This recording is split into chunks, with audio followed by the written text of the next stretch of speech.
And these DVDs will be available afterwards. I did a series in Canada, Challenge and Excellence, about how to use adversity to your advantage.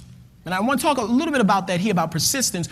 Part of what makes people give up is that they fail. And we all fail at some point. But it is what you do with the failure that can redefine you.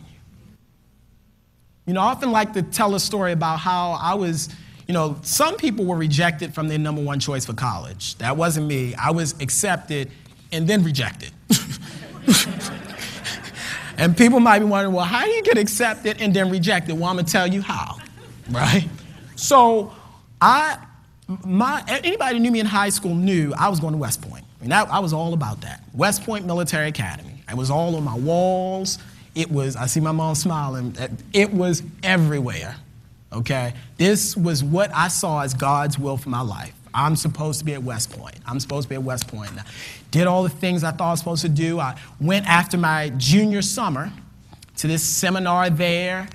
I actually had gotten a letter of acceptance in August before my senior year. I had to get a nomination from either a senator or a congressman. I got that. So I didn't even apply to other places. I had my conditional letter of acceptance.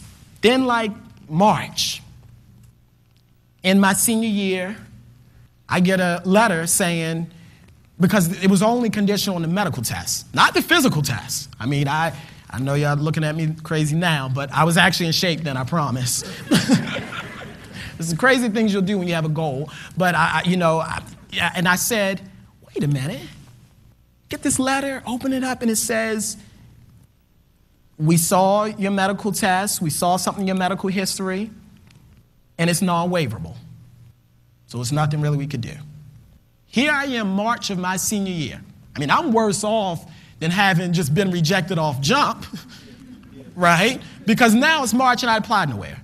And what's worse is, it's not something that I had control over. I think I could accept it if I didn't get in off of something that I had control over. This is how I'm feeling. I'm like, this is the part that I felt God was supposed to do. I'm doing all this other part right. I'm just keeping it real. I just need you to get me past the medical part. To say devastated is an understatement. I mean, this is the first major decision I make in college. And I'm like, I'm already failing.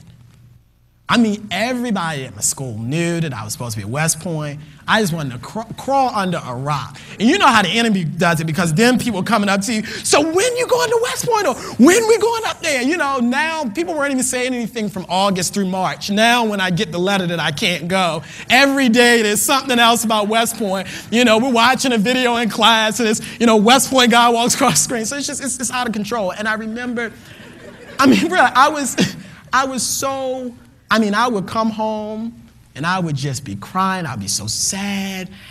I was just like, what am I going to do? What am I going to do?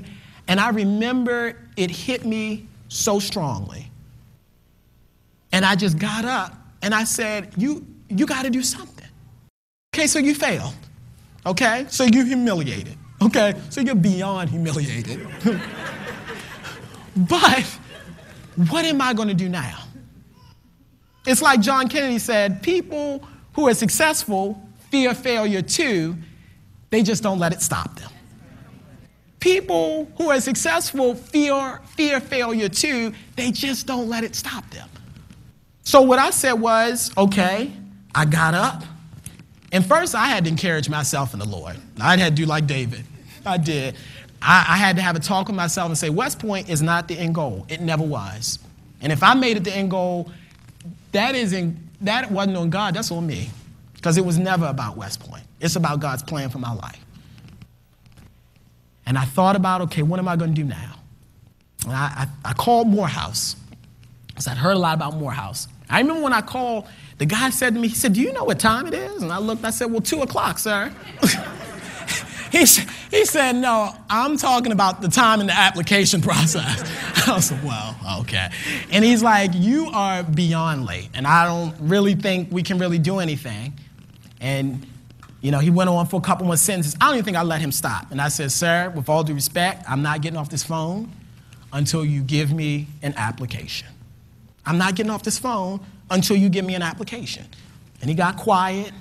And he said, all right, I'll make a deal with you. I'll send you application, but you have 48 hours to get this thing back to me. I had it back in 24. I mean, really, I was like, I'm going to get, and he told me before he gave it, but it's no way you'll get any money. Sent this thing off. About a month later, I get a letter, 2 letters in the mail. One, congratulations, you have been accepted to Morehouse.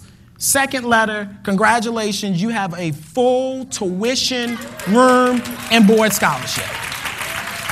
Now, I'm saying this to say, right, I was beyond humiliated, right? But had I let that failure on one end stop me, look what I would have stagnated in my life. It only took me being at Morehouse for a month to realize it was God who slammed the door at West Point for me. I wasn't supposed to be there. He had to get me out of my own way. But